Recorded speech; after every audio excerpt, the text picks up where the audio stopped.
Hello everyone.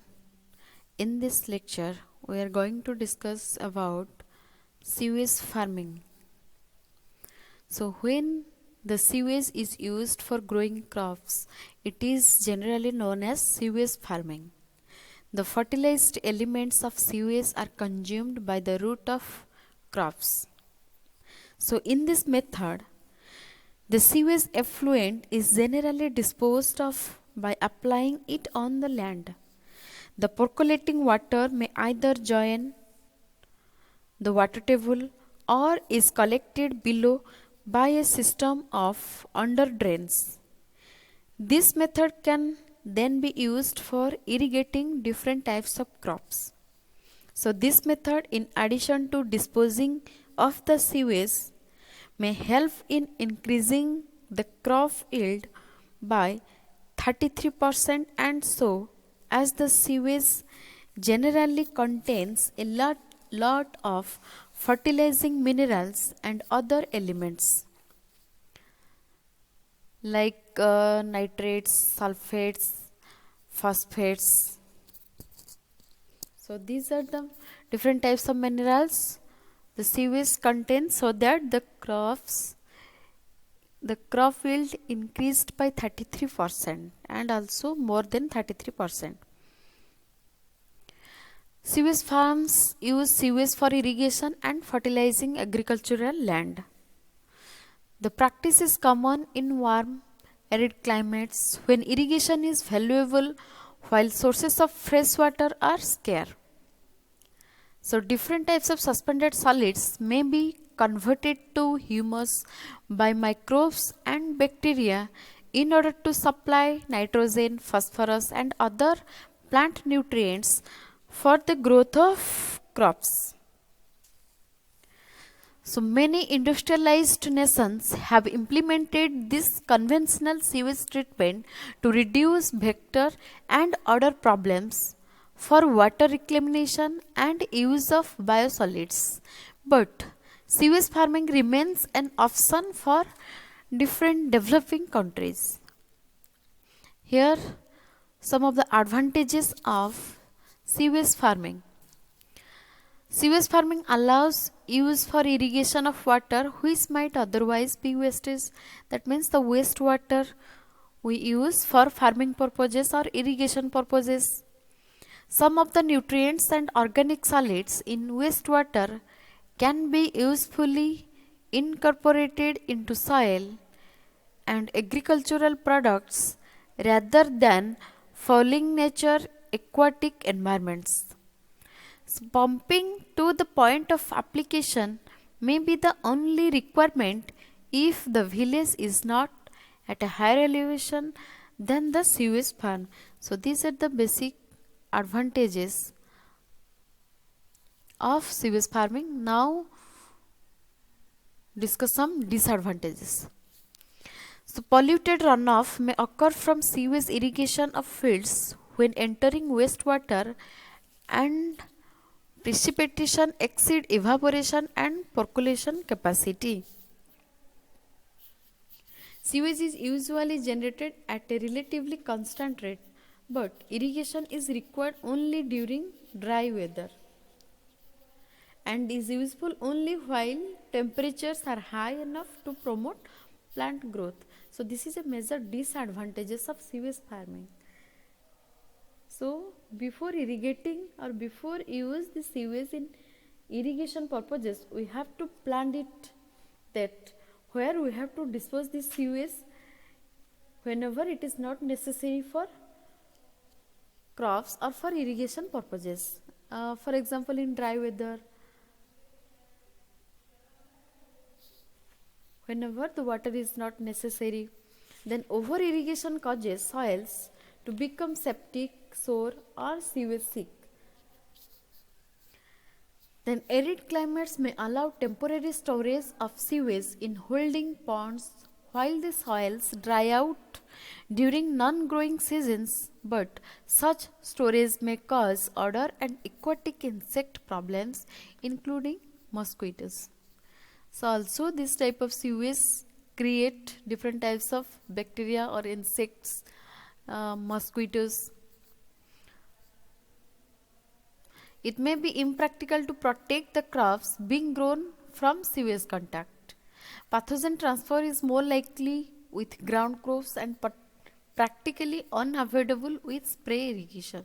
So whatever the bacterial generated or viruses are generated from the sewage, it is practically impossible to kill 100% bacteria or 100% pathogens. So these pathogens may be harmful to the crops. Then next term, sewage sickness. So when sewage is applied continuously on a piece of land, the soil pores or voids may get filled up and clogged with sewage matter retained in them.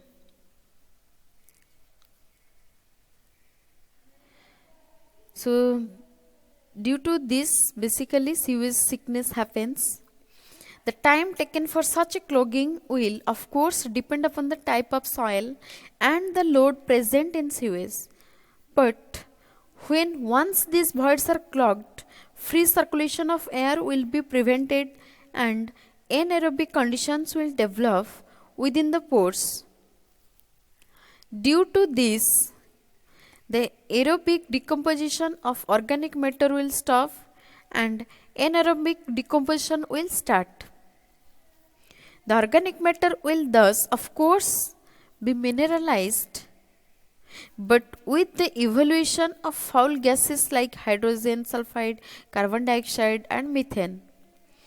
This phenomenon of soil getting clogged is known as sewage sickness of land. And due to this sewage sickness, it also gives different foul smell. Then different preventive measures or remedies for avoiding sewage sickness. So first one, alternative arrangement. There should be provision of extra land so that land with sewage sickness can be given the desired rest. Alternatively, sewage should be disposed of by some other method when sewage farms are taking rest. So we have to give an alternative land for disposal of sewage. Then there is less chances of sickness of the land. Number 2, depth of sewage. If sewage is applied in excess depth or we dispose the sewage in excess depth,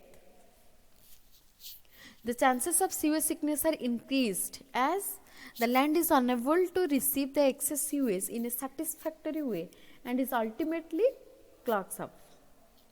So depth of sewage on land should be carefully decided by keeping in view the climatic conditions, drainage facilities, nature of crops and characteristics of soils. So a sewage sick land can be improved and made useful by thoroughly plugging and breaking the soil and exposing it to the atmosphere.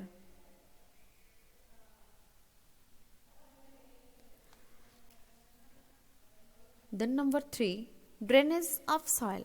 Subsoil drain pipes should be laid in sufficient number to collect the percolated effluent so that there is less chances of drainage of soil. Number 4, intermittent application. Sewage should be applied on land at intervals. That means we have to keep some distance or at a particular time interval we can dispose the sewage on the land. The period between the successive applications depends on general working of sewage farm and the permeability of soil. That means the quality of soil, also the permeable capacity of soil. Depending on the nature of soil, this period between successive applications varies from few hours to few weeks also. Number 5, pre-treatment of sewage. So sewage should be given some pre-treatment before it is applied on land, such as screening, grit removal and sedimentation. This will help in removing settleable solids and reducing the BOD loads by 30% or so. And as such, soil pores will not get clogged quickly. The number 6, rotation of crops. It is desirable to grow different types of crops on a piece of land instead of one single crop. Rotation of crops minimizes the chances of sewage sickness. Also, this will help in utilizing the fertilizing elements of sewage and help in aeration of soil. So, it also take a major role to prevent the sewage sickness. Number 7, treatment to land. The land affected by sewage sickness should be properly treated before it is put off it use again. So before using again and again, in a time interval, if we treat the land, then it is better also prevent the sickness of the land. Clogged surfaces should be broken by suitable element. So this much for this lecture. In next lecture, we will continue this chapter with the next topic, that is contact beds. So for this class, thank you.